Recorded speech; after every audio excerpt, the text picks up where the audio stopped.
Well, good morning, Saturday, November, what even today is 18th, 19th. Hope everybody's having a great morning. I think the one thing we've all got in common, except for the Florida folks, is that we're all realizing the cold front has come through. We've all had some cold temperatures. So exciting days, though. There's so much great things going on. I hope many of you are working towards the Catalyst Club, the thing that's going on with our company and the promotion they're running. I'm excited about that. I'm very close. I haven't posted much. I'm not good about putting up the signs, but I assure you, I am right there, and we'll have it completed, the VIP here in another couple of weeks. But guys, as we get started this morning, it's one of those things that every Saturday, we've got Todd in Tahiti and Brent gone to deer hunt with his son. So Ken, we've already drafted into helping most weekends anyway. So I told him he was redrafted. But guys, as we start this morning, each week I'm always thinking about what's the topic? What are we going to talk about? And this week something happened that made me make a decision very quickly. And I reached out and talked to Fred and make sure he would be interested in doing this. But I've been filling in for Todd on some calls he does, some Zooms. And I got to listen to Fred Duff last week. And I knew he'd been very successful in our industry, but I didn't know a whole lot about Fred other than I'd seen him on a Zoom we had him one Saturday morning for just a few minutes. And then I began to understand all of the things that were going on with Fred. And I'm gonna let Ken do the introduction, but I was just so impressed. And guys, I've been doing this full time for 21 years. And then when you hear people say things and they do things that help others, and there's things that they do, the tips that they gave, that when after 21 years, if I'm writing notes down for somebody only for 10 minutes talking, I'm like, dang, we need to get this guy to give some people some other things. And I think Ken would agree. We both are been so impressed with the things that we've seen. He won't tell you all the things about himself, but I'm going to turn it to Ken to introduce Fred Duff, who is from, I believe, Virginia. I'm not even sure what city he's from, what area. I know it's Virginia. That's about all I know for sure. It's Virginia. I believe that's right. He's from Virginia, and I think he's a personal sponsor of Mike and Lisa Guidry. Is that correct? And that's right, Chris. Richmond, Virginia. And thanks, Chris, for being so loyal on this call. I think you've had this going is it 3-4 years plus now every Saturday? 5 years. Wow. So I'm always, guys, we all should be appreciative of folks that continue and are consistent with these calls, because it helps everybody around the country and the world for that matter. But thanks, Chris, for inviting Fred to be on, folks. Our special guest this morning, by the way, before we get into that, we may talk to a little more at the end, Chris, I don't know, but this Catalyst Club that Chris briefly mentioned, Chris, I've been in the industry 22 years, full-time 20 years, and the more I'm involved with this Catalyst Club and working it and so forth, I believe it's the best promotion I've ever seen. And I've explained that on some other calls, but it's simple, it's doable, and creates massive volume, which means increased paychecks. And it's happening around the world. And it's going to create unbelievable checks for people and commissions and new people to work with. And if you're not on board with that Catalyst Club, make sure you understand it and get your team working it, because it will change your business forever. And it really will. But to get on with Fred here, Chris, I've only known Fred for, I don't know, 6 or 8 months. He was introduced to me, as you just mentioned, Mike and Lisa Guidry from up in Richmond, which probably everybody on the call just about knows. Just a wonderful up and coming couple who have a huge future here. They've known Fred for years and spoke very, very highly of him. And as I got to know him over these last 6 or 8 months, I was like, wow, this guy's full of knowledge, and just extremely impressed. But Fred doesn't know I'm going to say this, but the thing maybe that impressed me the most, Chris, was just how kind and considerate he is.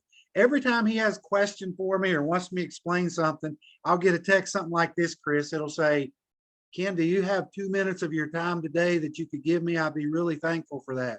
And I'm like, wow, of course I got 2 minutes, but that's not normal. Okay. Somebody that's had his success and whatever, like, hey, I need you at noon today or whatever. Very kind, considerate, just, I can tell just in the 6 or 8 months, just a wonderful human being, but also full of knowledge. But as we bring Fred on, he's going to go into some training tips and so forth. But I did ask him yesterday if he would share his personal story. Guys, when he was telling me his personal story, I would, and it'll blow you away too. And we're not here to push any books or whatever, but I think he has a book coming out soon on his personal history and story, but just absolutely remarkable. Besides the knowledge that he's for the industry and success he's had in the industry, which he'll share with you. But Fred, thanks for joining us today. And if you would, like I say, before you get into maybe why you joined us, why you're excited, what we should be doing, would you share a little bit of your personal background? I just think that's an amazing story. Thank you, Fred Duff. Thank you so much for, first of all, I'm so humbled to be here. I'm telling you, when I look at the great leadership that's in this company and who's here now, I get overwhelmed. And I don't take any of you folks for granted. You could take my calls or you don't have to take my calls. You can take my text messages and you don't have to. So I share this with everybody who's listening today. Do not take your leadership for granted. Definitely appreciate them. You know, when I think about Chris and Ken and Chris and Ken and Chris, Todd and Ken and I really got to know one a little bit better when I went out to the home office last March. And I was kicking the tires here. And let me just give you the first training tip before I get into my history here a little bit. The first training tip that I can tell you is Lisa and Mike actually approached me 2 years ago, and they've been dripping on me ever since. And certain pieces of the puzzle wasn't ready, was for me, was for this and that and the other. And then all of a sudden everything came together. And so had they not been persistent, I haven't produced anything big for them yet, but I will. I hope to be there. I hope at one point in time in their life, they go, the greatest investment we've ever made is in Fred Duff. I hope that's what they say. And I hope that when their grannies are looking at the mantelpiece and there's a picture of me, they go, who's that guy? Well, let me tell you. So anyway, I'm gonna have a little fun this morning if you don't mind, but I appreciate everyone on this call. And by the way, Chris, I don't know if you know this. I know you have in common with Mike and Lisa that you've all owned dry cleaners. So have I. In fact, here's how good I was in my dry cleaning experience. I knew how to lose your shirt and mine all at the same time, man. It was big disaster for me, but I came out of it. And that's how I met Mike and Lisa. Actually met them in church. We went to same church for many, many years together. And I went to their dry cleaners and used them. Excellent people. I'm so excited to be a part of their organization. And let me tell you something, their leadership skills might not match their rank right now because they're extraordinary leaders. Give it time. This is going to be an on-stage couple. You mark my words on that one. But a little bit of background about myself. Most of y'all can tell already, I'm not from New York City. I am very Southern. I come from a little bitty town in the southwest part of Virginia, not West Virginia, the southern part of Virginia, a little town called Saltville, Virginia. And listen, we got 1,325 people now. That's an explosion. And I've had more in one of my downlines than this town has had after a couple of 100 years. Think about that. But they taught you 3 R's there, reading and writing, and the road to Richmond, Virginia, so you could make a living. So great little town, great people. But the town that I grew up in, Saltville, the little valley, was called Poor Valley. I hated the name then as a kid, and I hated it now as an adult when I go back to my family reunions and visit. When I come up to that sign that says, welcome to Poor Valley, I stop my car, I get out, and I go, I'm Po no mo. So I just refused to wear that kind of badge of honor. I'd change that name if I was a mayor or something. But anyway, background, my mom and dad were good parents, but they had their problems, don't we all? And listen, I don't think my story is any different than anyone else. We've all had some sort of hardships of some life. But basically, I came home and I was getting ready to go into 7th grade. And my mom was gone. She left us, me and my 2 sisters. And my dad had been gone for years. He was a professional musician. He was all over the world. I never knew where he was at any given time. And so we became street kids for the most part. Now, we couldn't have pulled that off in today's society. I'm not going to get into all of that. Because today technology is so fast on evictions and stuff, we would have never made it. Back in those days, if you got an eviction to leave your home, you had to go to court first, and there had to be a summons to court, and the person being summoned had to sign. Well, she was gone; she never signed. So we got to stay in that house for about a year, a little over a year.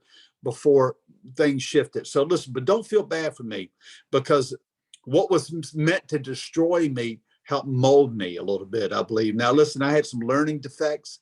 And listen, I've got notes in front of me. My wife wrote notes for me because I am so dyslexic. My teachers thought I was a clown, and they would write notes and letters to the next teacher. I was, he's just a clown. He's messing around. I was taught memorization. But if you read and all the letters are wrong, and then you're doing a spelling test, they thought I was a clown. Reverse the R's and all kind of stuff. So today, if you don't, please don't get mad if I wicks up my merge, okay? So and I got a little squirrel on me. I may just take off any given second. So please be patient with me. And I take it as a great honor to be here. My network marketing experience actually started because I was desperate. I was sick and tired of being sick and tired. We hear that quite often, but I felt like a failure as a father. I felt like a failure as a husband. I felt like a failure at my church because it was just never enough. The ends didn't meet, Chris. The ends didn't meet, Ken. Well, guess what I found out later in life? Ends ain't supposed to meet. They're ends. But I didn't understand that. I didn't understand why I struggled. I couldn't read a paragraph without my mind going crazy and not understanding what I read. And then my son, see, I'm telling you, even though I may have been abandoned, by the way, the name of the book will come out hopefully this year. It's called From Abandonment to Abundance. I'm not here to promote that. I'm here to promote this wonderful company. But even though I did not get the proper training in school, I had a heart's desire to do something. And basically, I had someone gave me a cassette. Now, some of y'all too young to remember what a cassette is, but and the cassette players were this big and had like 22D batteries and that thing. It was a weapon when if you needed it to be. And someone gave me a cassette from Zig Ziglar called "Born to Win." Born to Win. And I was laying brick at that time. A guy took mercy on me as a child and put me in an apprenticeship program and helped me get into a trade school. And that's how I got in the masonry industry. And so I was working, I had a job, I was thankful. And between me and my older sister, we made sure my little sister never went hungry. I'm not saying it wasn't a challenge, and it was. It was a challenge, but I never finished beyond the 7th grade. Now, listen, I was at an event in France with my wife. We went on a 10-day excursion. We had a great time, but there was a lot of doctors there. And so my wife's a pediatrician. Normally she'd be sitting right beside me, but she's taking care of somebody's children today. And I'll never forget this lady. This lady kept coming up to me because I guess she could tell from my accent I'm Southern. And I guess some people think most Southerns are just dumb as a bag full of rocks. Well, could be, maybe not. I don't know. But she just kept pressing in. I own this. I do this. I have 20 acres here in France, and on and on and on. And I'd never put her down. I said, fine, wonderful. But she was always nudging at me, trying to figure out where I ranked in life. And finally she said, what kind of degree do you have? I said, well, I'm so glad you asked. I said, I got a PhD. I was raised poor, hungry, and desperate. And I said, guess what I got now? She said, what's that? It's a mega bank account. So this is what this relationship marketing will do for you. The only title I'm interested in is what's in the bank and how does it feed my family and do the things that I want to do for the community and church and so forth. That's all that really matters. So I got a degree that really counts, and that's one's called a freedom degree. I don't have to worry about anything. It's a freedom degree. So I got in this relationship marketing by accident. I heard that tape and I went to the library. You got to remember, there was no such thing as a computer then. Everything was microfiche. And I asked the librarian, do you have anything on this guy here? And well, they looked it up and couldn't find anything. So I was laying brick during the day. It was during the Jimmy Carter era. I'm not mad at him one way or the other, whatever, but it was difficult. And so I started pumping gas from 5 o'clock in the afternoon to 10 o'clock at night, 6 days a week. And 3 of those days in the week, I'd go to a hospital and play security guard from midnight to 6 a.m. to make sure the ends are met, which they don't meet. Learn that real quick. But that cassette turned me on. Born to Win. It felt like that man was talking to me and me alone. And I wanted more of that. So I came up with an idea. Every time, this is when there was no such thing as self-serve, it was full serve. You'd pump the gas, you do the windows and check their oil and all that kind of stuff. And every car that came into that gas station, I said, by the way, have you ever heard of a guy by the name of Zig Ziglar? I heard a cassette, and I would ask, and some people would say, you asked me that 12 times already. And I just kept asking and asking. And one night, Ken, by the grace of God, this guy pulled in a Mercedes Benz, and I had never seen one before. And the steering wheel was on the opposite side, and it was gold color. And it was this Brit. And he got out, and I'm filling up this car. And I said, oh, by the way, I said, you ever heard of a guy by the name of Zig Ziglar? And he said, matter of fact, I have, mate. Well, why do you ask? And I told him, and he said, I tell you what time do you get off of work? I said, 10 o'clock tonight. He said, I'll be here at 10 o'clock. You be here and I'll tell you how to get all the Zig Ziglar you want. And long story short, he sat there and he pulled out in the parking lot an easel and started drawing a bunch of circles and on. It was a company called Amway. Now listen, no matter what you think of them, it at least introduced me to this industry. And here's what he told me. If you want some Zig Ziglar, because he's a corporate speaker, you can have all you want, but it's going to cost you $129 to get in the company to get access to Zig Ziglar. Well, I don't want to sell soap. He said, then you don't want Zig. Well, guess what? I was desperate enough, I wanted something. It was the first time in my life I felt like anybody spoke to me in a cassette or any other way, that I was not born to be a loser, but I was born and destined for greatness. So I was willing to come up with the $129. And as they say, the rest is history. I've been very fortunate in the network marketing business industry, or whatever you want to call it. I call it relationship marketing, to have done very, very well. Been very fortunate to get into the Millionaires Club in 3 different companies or 3 different product lines. I've been retired now for about 8 to 9 years, really just kind of dabbling, done some consulting for 4 or 5 different companies where they paid me to come out, look at their product, and some of them paid me for 6 months, 8 months to get things going for them. But end of the day, I wasn't interested in any of those companies to join them being a distributor, because they just didn't have all the ingredients. They didn't have what I was looking for, and it wasn't a good match for me. And so with that being said, that's kind of how I got started in the industry. It was really by accident, but I believe it was by divine providence that I was led to this industry, because it set me up for something big. And bigger than I thought it was going to be. And, I see some of my friends on here say, I wouldn't know John Mars, my dear friend. I wouldn't know Rock Jolly if it wasn't for this industry. I wouldn't know them. And so it's led my friendship all over the world. And some of them are closer to me than my own brother. This is an interesting industry here. If you'll just adapt into it, get involved in it, and make a commitment, you're in. I don't mean a toe. I mean in, man, all in. And so, I got in this thing, man, and feet running. And listen, I failed for quite a few years in relationship marketing. First of all, I didn't have the right stuff in here. I was doing all the right activities, but I didn't have the right motivation. I didn't have the right mindset. And see, without the proper mindset, all the right activities might not pay off the way you should. I spent a minimum, and have now for well over maybe 30 years, an hour to 2 hours a day working on this. I've heard some cassettes or recordings so many times that it bleeds through when I listen to it, and you're hearing both sides at the same time. I just, because that's what it takes. It's called muscle memory. Here's a lesson for network marketing. Muscle memory. If I were to line all of you up today, and I couldn't do this, but let's just say my good friend Darren Kidd was to teach y'all something. He's got a black belt in like 7 or 8 different martial arts. And he lined us all up, and he said, okay, here's the block, here's the jab, elbow, and we're our first time students, and here's your stance. And we'd all do really well, Ken. We'd do all really well, Chris. We look like we've got this thing down. And he'd say, oh my God, y'all come back next week for next week's lesson. And we walk out in the parking lot, it's dark, and we get in a car, and somebody jumps out behind the tree to get us. Instead of doing what we just learned, we go, fall apart. Why? Because it has not developed into muscle memory. So I've been doing this long enough. I don't even have to think about somebody has a reason why not to doing it, a question about this company. I don't have, it's muscle memory.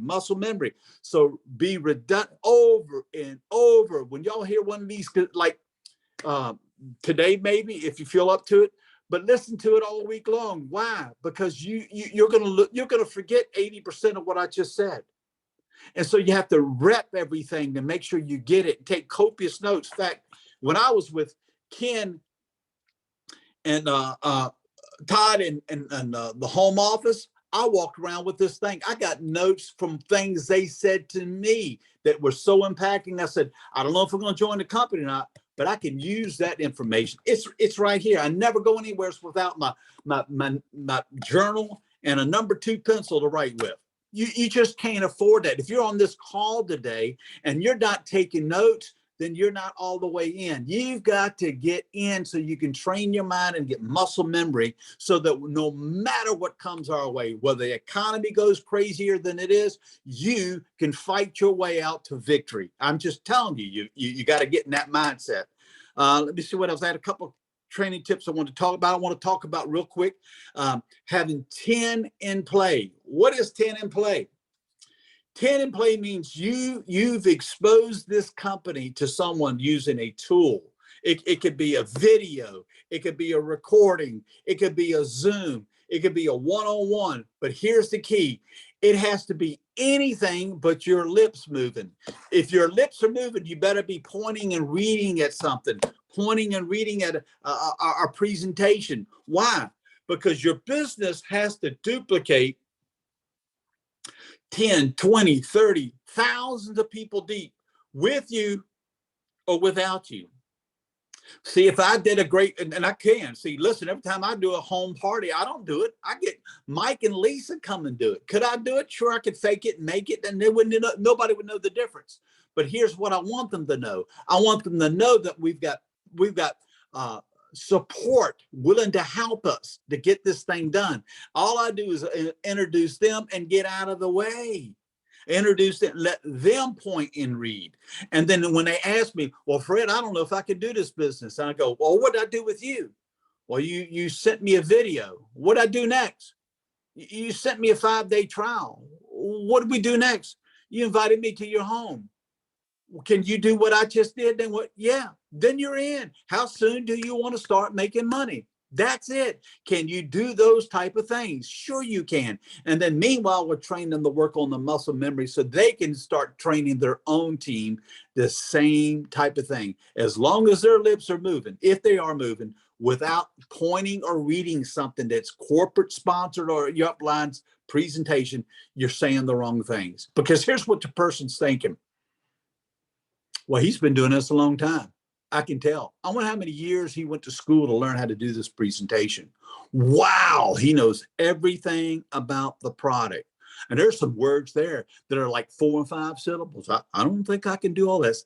And see, now they're thinking, I can't do what you just did. I don't have time to do what you just did. And I don't want to do what you just did to me, to my family and friends. They're out.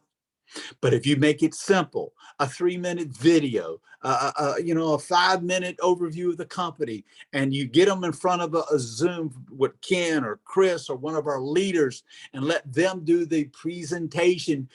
Listen, what this really boils down to, let them do the preaching, you take the offering. I like that kind of business. Y'all let your upline and your team and your family do the presentation or the preaching, and you receive the offering. I think that's a simple business. I like that business. In fact, I'm going to recruit myself right now. I like it so much. I could fill out another form. I'm telling you what's the truth. But I'm excited about being here, and you should be excited about being here. Now, I was asked, why this company? Why now? Why did I come out of retirement? Now, I already knew who the company was to some degree. I didn't know a lot about it. There's a lot of relationship marketing companies out there. And I'd heard some rumbles. And I tell you that I did know. I didn't know who Ken was. I didn't know who he was and what he did in that company. I think they were out of North Carolina. His name came across more than once out there in the network marketing relationship industry. And Todd and Ken, both of them, I heard about these guys. Totally different industries, but listen, they did something. They did something big. So I respected them, but I didn't know them. And with that being said, I was willing to go out to the home office with them and take a listen. But I also heard where we were in our company, and I knew about the stock, and I knew about this, and I'd done some homework before I showed up to Utah. Let me be real. I've been around long enough to do a little homework and do it quick. And so I had some notes, and I had some concerns about the setup of where it was going, but I never expressed it. I went there to hear and get a feel for the heart of the company. And boy, was I blown away, especially the employees, the people that you call to get your product right, the people you call to help you get your new brand partner logged in properly. Man, was I impressed with them. They just blew me away because they can't be distributors in any way here. And they were sold out on this company. I mean, sold out. And I said, whoa. Man, if they can come up with one more thing here, I might join this company. I was still on the fence a little bit. Well, when they came out with the 5-day trial pack, that was it. I said, they've got everything in a row here now. Now, with our new leadership at the home office, our new commanders who have all these mega years of experience, have done things I can't even think of, have done. I'm going to start thinking bigger like that. But I'm telling you, the sky, there isn't a limit here. It just isn't a limit here. So with that being in mind, I know I jumped around a little bit, but the 10 in play means that they've watched something, they've read something, they've tried the product, anything again but your lips moving. And so then you follow up, follow through. See, think about that. Lisa and Mike been following up and following through for over 2 years. Will it be worth them recruiting a guy who's earned millions in the industry? I sure hope it will be. But they followed up, they followed through, and they kept dripping on me like water on a rock and took the rough edges and finally rounded it all out. And here I am. And so you follow up, follow through, follow through, follow up, follow through, and it just never, it's boring, by the way. If you're bored doing the cycle things, then you're in the right groove.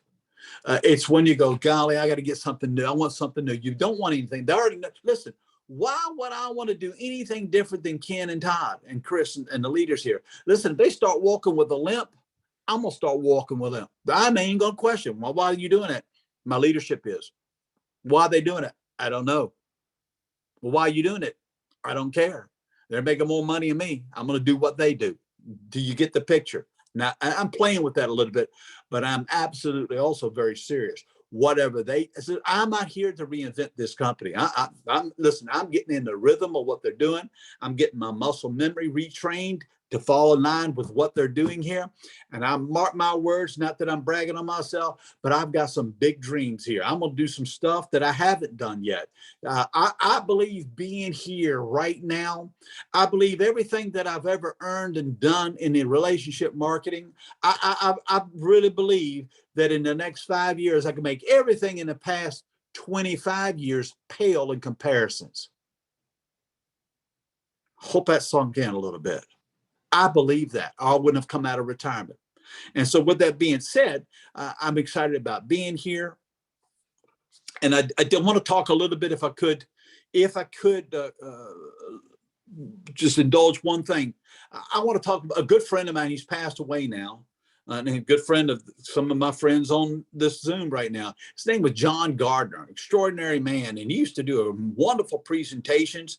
And I'll never forget one time I met him halfway between South Carolina and Virginia. And I was, man, help me. I was mine and crying. And how come this is happening? How come that is happening? And he always had the same response. I'd say, I got a whole organization. I got a guy who's making almost $200,000 a year. Quit and walk away, John. Oh, what's wrong? What's wrong? What have I missed, John? And he'd say, Freddie, the only problem you have, you're just not thinking big enough. That was his answer. Well, you wouldn't believe the law firm fell apart and didn't do what they're supposed to do. Cost me a major account.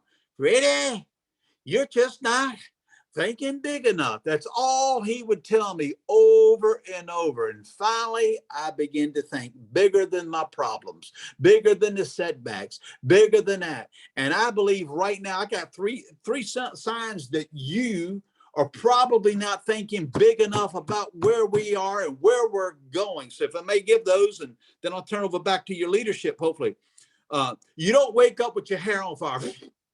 I wake up for more, and my wife thinks I've lost my mind because she has never quite seen me with this much. I can't wait to wake up and get after this thing. I get up and think, who, and I do my prayers and I read the word, and I get my spiritual life right first. And I say, God, who's on the list today? I'm jacked out of my mind. Somebody's going to hear my story today. I don't know who it is, but they're going to hear it. So if you're not waking up with that kind of zeal, then you're simply not thinking big enough. Number two,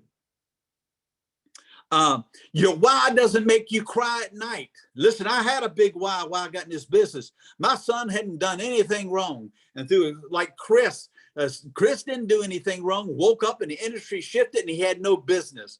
He didn't do anything wrong, but crap happens. Well, that happened to me. My son was getting ready to go to a private university, Liberty University, and at that time it was against the law for them to get federal loans or any kind of loans because they considered it a conflict with the Constitution for some reason. I don't remember all the details, but it was out of pocket, Mr. Duff, or not at all.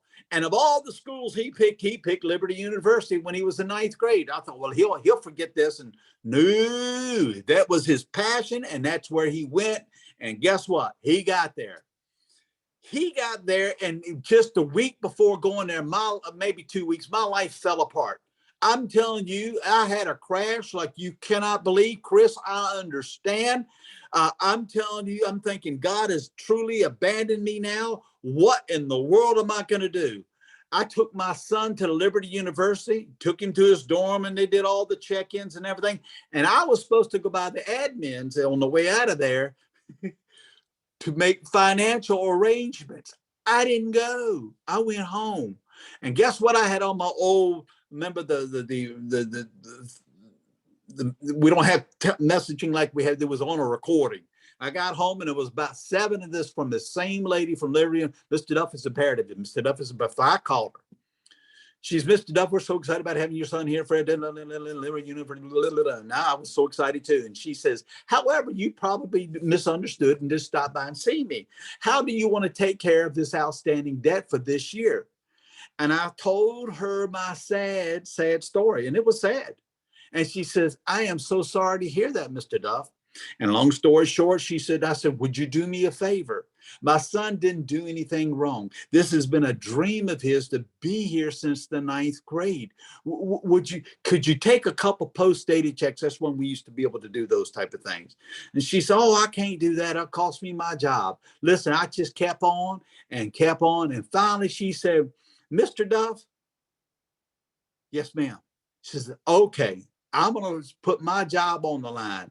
And I'm telling you, the first time a check doesn't clear or something goes wrong, you come up here with your U-Haul and you get your boy and you get out of here. Do you understand me? Yes, ma'am, I understand.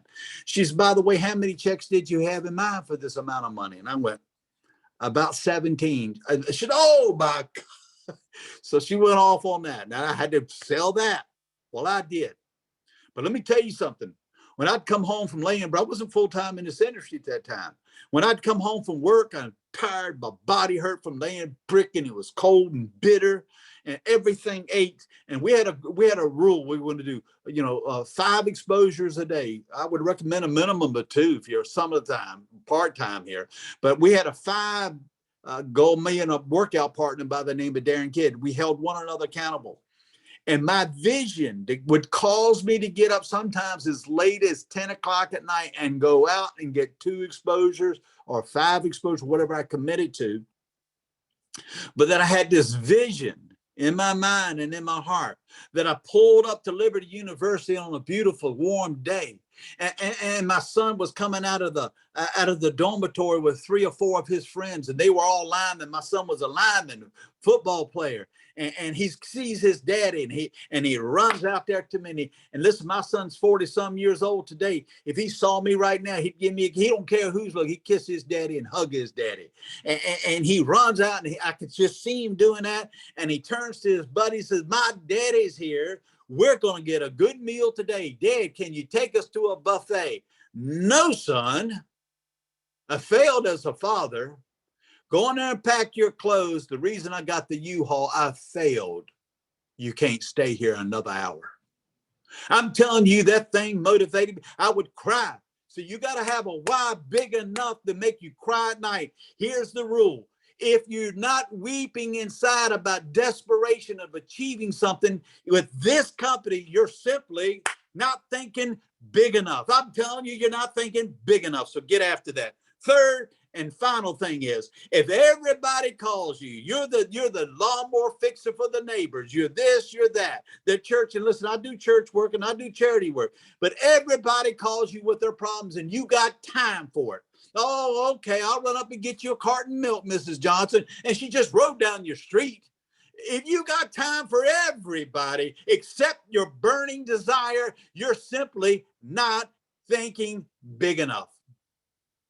That's just all it is to it. If somebody tells you no today, you smile, you put them in the round room and let them run around a little bit and call them 6 months from now and ask them, are you ready now? No, I'm not. Put them back in the room, because if you put them back in the room, you're still thinking big enough. But when you quit doing these things, you're not thinking big enough, because I'm telling you something. There's going to come a day, if you stick and stay and get your pay, you can do the things you want, the burning desires that's embedded in your heart, the living the lifestyle that nobody in your family's ever lived before, like mine. I'm the first one to break 6 figures in my family. I'm the first one to break the $1 million income code. And my son is the first one to get a college education. Why? Because of this industry. It sets you free. And it takes a guy with a 7th grade education who can't even spell, didn't learn to read until he was in his 30s decently. And it says, hey, we don't care what you can spell. We don't care if you mix up your words. We don't care about any of that. But if you'll do the activity, we'll pay you. See, that's all I needed to know. And it's all really what you need to do.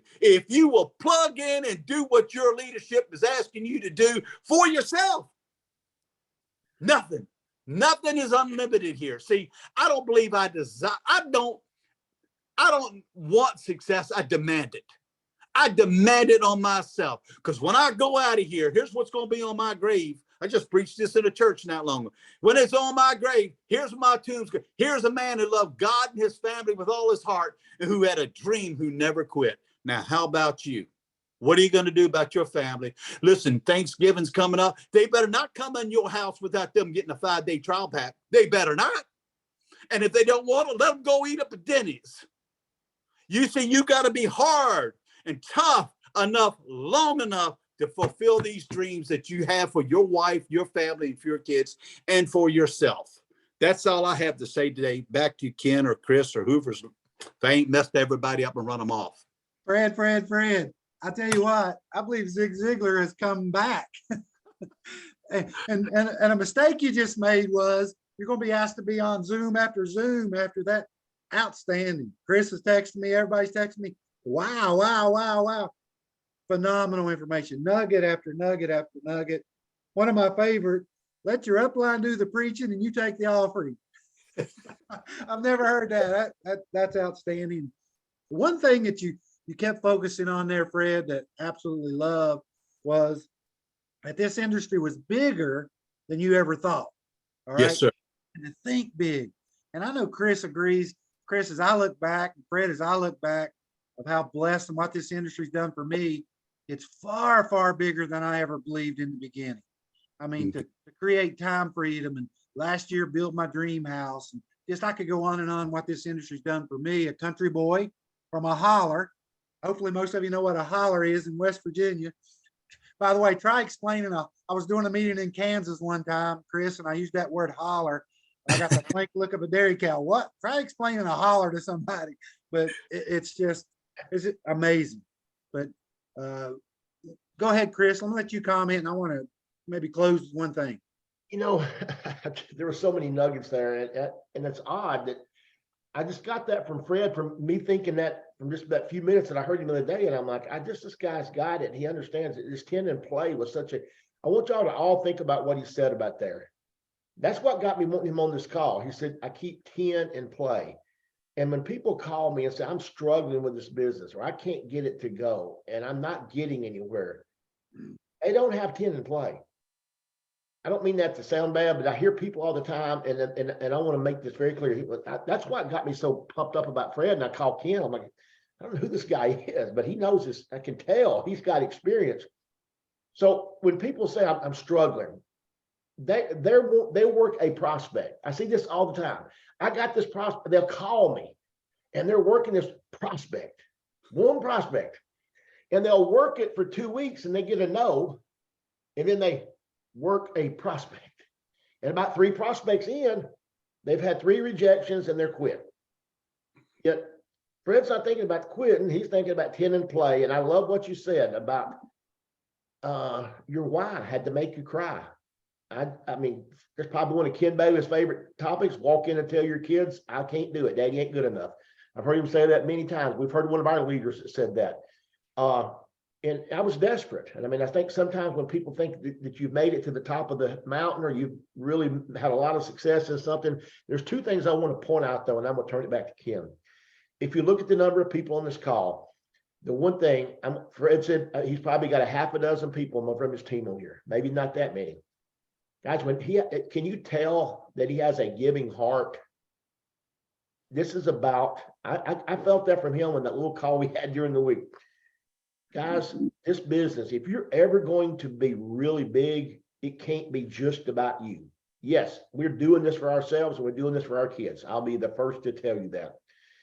But Ken mentioned the call. This call has been going on for 5 years on Saturday mornings. And I'll be honest, there's been times when I showed up here with about me and 6 more. Paul Goss was probably one of them. So here's what I want you to know. That's when it comes about, we're all pulling on the same team.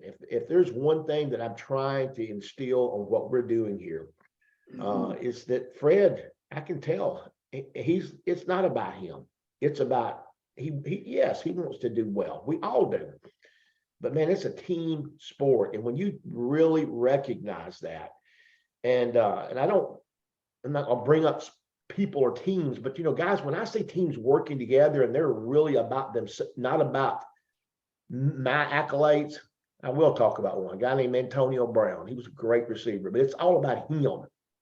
And when you become the team, and that's what I want us to understand of what I believe we are. I don't even know what our company name is. People call something, what doesn't matter to me.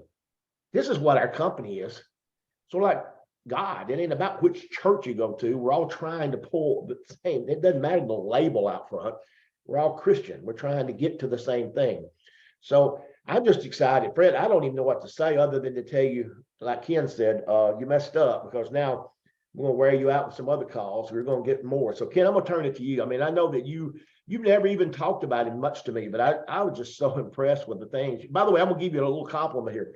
Your accent and the things you say remind me of Art Williams. A.L. Williams is one of my favorite speakers. I've read his books. I've listened to him when he talked about go do it, just do it, just do it, just do it. You even have the Southern accent, a little bit of Art. And so those are 2 good guys to be referred to, Zig Ziglar and Art Williams. I'd have to say complimenting you is that's giving you those 2 accolades about as high as it can get. So Ken, you close us out, and any questions you want to ask Fred.